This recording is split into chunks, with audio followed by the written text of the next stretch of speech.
Okay, so y'all, it looks like we might need Cardi B to step into this tea because things are getting messy. Word on the street is that Offset put the brakes on Pardison Fontaine. Now, I always thought Offset's only drama was with Cardi B and his side chicks, but apparently there's a new name in the mix. Let's rewind to 2019. This was before Megan Thee Stallion got linked up with PardisonFontaine, and way before that whole Tory Lane mess. Back then, Offset and PardisonFontaine supposedly had a run-in. And when I say run-in, I mean allegedly Offset put PardisonFontaine in a headlock and really went at it. Now, for those who don't know, PardisonFontaine isn't some small guy. He's tall, built, and you'd think he could hold his own against Offset. But nope. Rumor has it, Offset came out on top.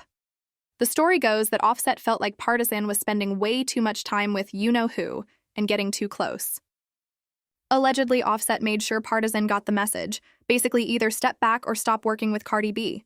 And that whole situation? They say it's what pushed Offset to look for someone else to work with. And that's when Megan Thee Stallion entered the picture. I was told that. When did Party start dating Megan? It was after the Tory Lane shooting. I do know that. So 2020. So back in 2019, apparently Offset and Party got into a fight. This was right before Party went to fuck on Megan. It wasn't hard for him to get Megan at all. But apparently Party was spending too much time with a certain person, and Offset felt a little insecure and went up over there. And I kid you not, Offset apparently whooped Party's ass. I said, now y'all lie. They said, no. They said Offset had that big nigga with all the muscles in a headlock and he couldn't get out over trying to fuck his girl. What happened was Offset stopped his girl from working with Party after the fight. Party said, all right, I'm gonna go get me a bitch. And when he got Meg, actually started helping Meg write. He didn't go to Meg because he actually loved Meg. He went to Meg to try to compensate for losing an artist and trying to make that artist bigger. Now here's the funny part. Allegedly, when Offset went and teamed up with Megan Thee Stallion, it actually turned out to be a win-win. Seriously, it worked out for both sides. And let's be real for a second. PardisonFontaine? That guy knows how to write some serious hits. His pen game is strong, no cap. When he started writing for Megan, it actually gave her career an extra boost, helping her blow up even more. And, as it sometimes goes in this world, they eventually ended up becoming a couple. So if you think about that whole headlock situation, maybe it wasn't all bad. In the end, it not only helped Megan rise even higher in the music world, but it also put PardisonFontaine firmly in the spotlight. All right, let's do a quick recap. Cardi B and PardisonFontaine? Their history runs deep, like 13 years deep. They first crossed paths back in 2012 when Cardi was still on Love and Hip Hop, and Pardison was hustling hard as an underground artist, trying to make a name for himself. From the start, these two just clicked. Pardison has been behind some of Cardi's biggest hits, like her breakout track Bodak Yellow. He also wrote Core Money Up and I Like It. Basically, this guy has been quietly in the background crafting some of the most iconic rap songs of the last few years. So, what do you think about this wild story? Was Offset jealous of Cardi's bond with PardisonFontaine? Did he really confront him and allegedly put hands on him?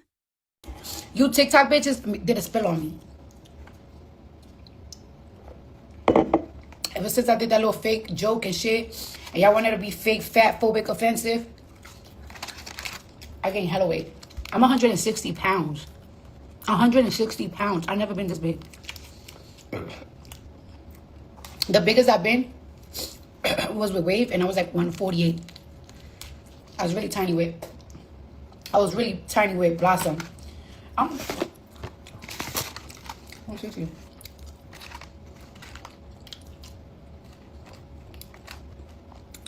Big girl for real.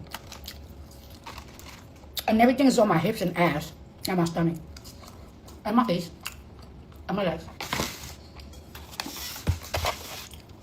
It's big. Them bitches on TikTok made a spell on me. It was like, alright, bitch, we gonna make you a spell, bitch. You gonna get big.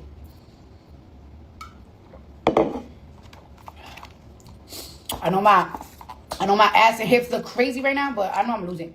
As soon as I give birth, I lose weight really easy.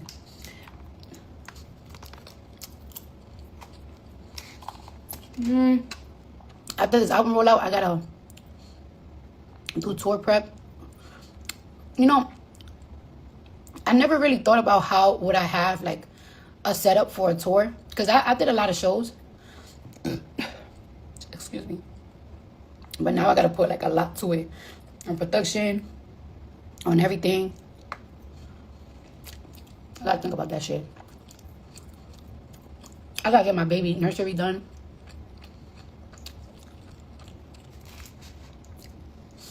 Prep for my baby. I sit down. I haven't gotten an hour, like a 7, at least, I'm not even gonna say 8. I feel like I haven't gotten a 7-hour sleep in like 2 months. But I ain't complaining. I can't complain. Everything going better than expected, so I can't complain. Sacrifice. I feel like things are going too good right now. No, I hate when things are going too good and I start to get scared. When things are going too good and I'm too happy, I get scared because some funny shit happens. And I can't stop thinking like, excuse me, so when is it going to happen?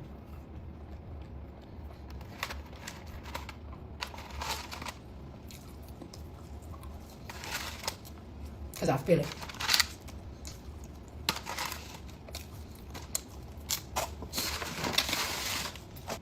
I'm gonna take a shower right now. It's a lot on my mind right now. I can't even think straight. I feel like I'm on an Adderall. I think I have ADHD because I'm always moving fast. Like moving fast, thinking fast, moving fast. There's 20,000 people. There's 20,000 people on my live. That means that 20,000 people could stream or buy my album when I log off.